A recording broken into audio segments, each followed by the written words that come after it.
We have a lot to talk about tonight and not a lot of time to talk about it. And so I just want to sort of set up the preface.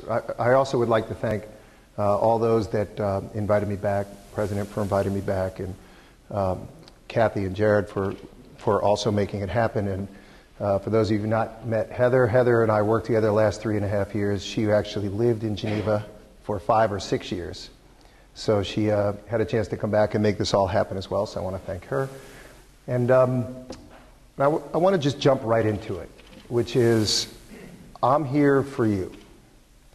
So my objective tonight is to help you, young minds, students at Hobart and William Smith, kids that came here, are here with big dreams, big visions, big worries, big concerns, unsure, what do I do with a liberal arts education?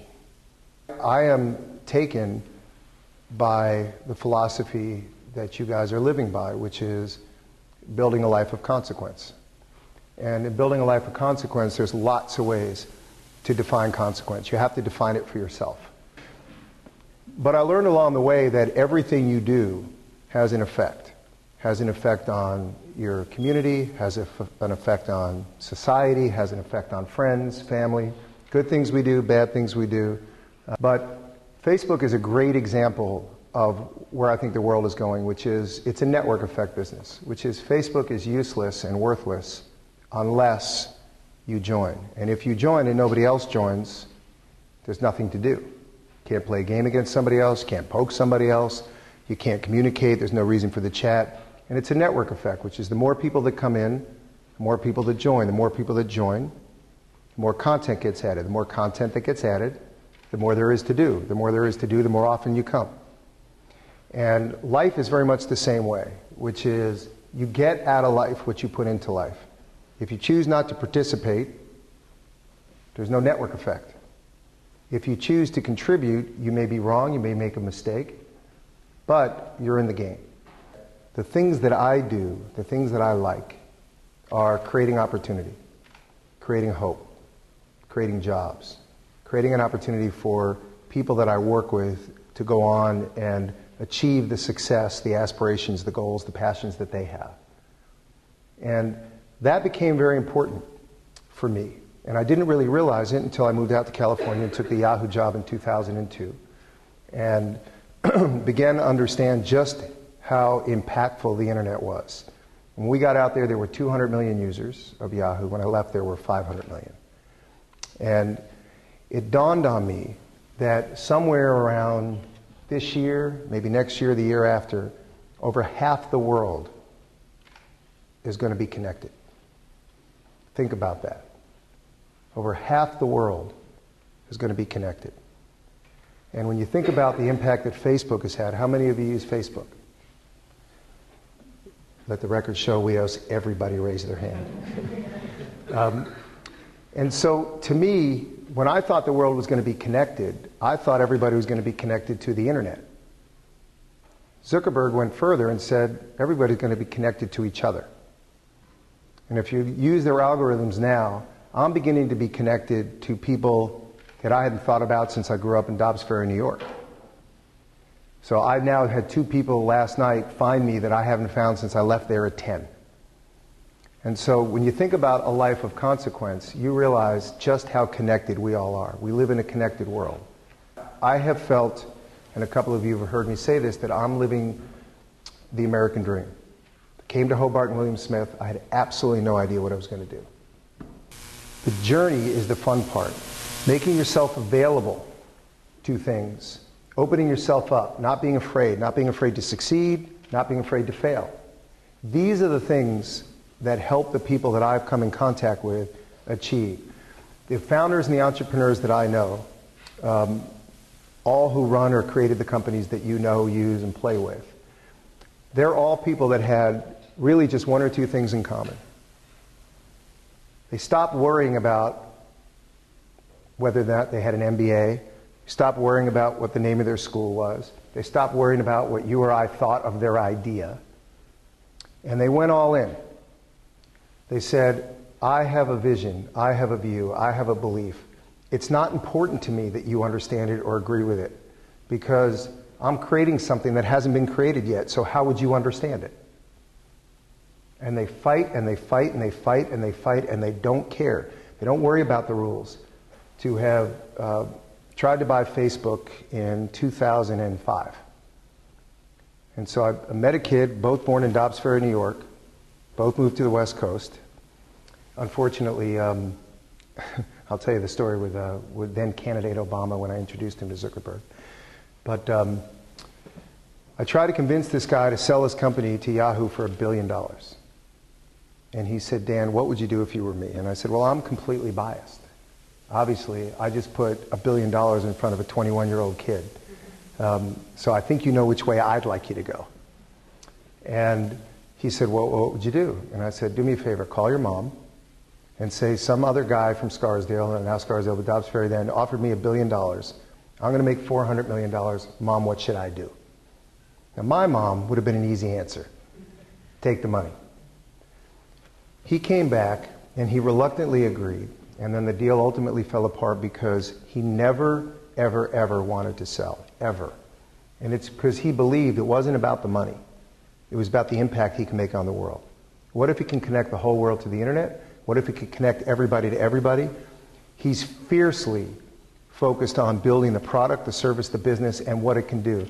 The pride that they take in having 5 revolutions in the Middle East happening as a result of Facebook is way more important to him than any money he makes.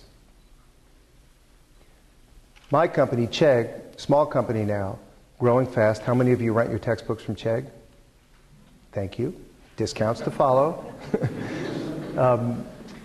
Our company is a startup company that requires a lot of cash. We've had to raise over $200 million in cash because we actually have to buy the textbooks themselves, and those cost.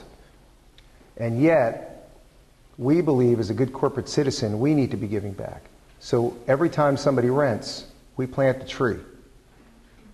That's cash out of our pocket that most companies would not invest in, because they'd say, we can buy 100,000 more books. That helps us grow the business better. We went the other way. We said, if we're going to be part of this community, if we're going to be part of this society, if we're going to try to take people to save time, save money, get smarter, but also to give back, to contribute, to think about the consequences of decisions you make, like new books versus old books, trees, environment, that we continue to do that. And we look for other ways to give back. So we had Martin Luther King III come visit our company. And as a thank you to him on Martin Luther King Day, we donated a percentage of every rental that day to the King Foundation. Now, it may not sound like a lot to you, but that day we gave nearly $20,000 in one day to that foundation. Money that we could have used to hire another employee, right? Or buy another book, or several books. So what we believe in, what these guys believe in is, believe in your idea, believe in yourself, believe in your own ability to get things done. Don't worry about what other people think, but recognize that we're in a global society. Everybody's connected through one way or the other, and that those connections matter. What I'd hope you all do is recognize that you have the chance to change the world, more so than any other time in our history. Why? Because technology, the internet, direct communication, there isn't anybody in this room that couldn't create the next Facebook, the next eBay, the next Google. All of those were created by people who just had an idea, had the courage of their conviction, didn't care what other people said, and went for it. You have choices to make. You've made a great choice to come to this school. A phenomenal choice to come to this school. I, as much as anybody, understand the value of a liberal arts education, which it's not the facts and the figures that you learn. It's really 2 things. You learn how to understand and fix a problem. Other places teach you how to fix a specific problem. This school helps you understand how to understand and affect and fix any problem.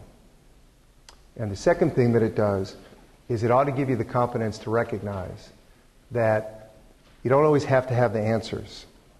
You have to learn to ask the right questions.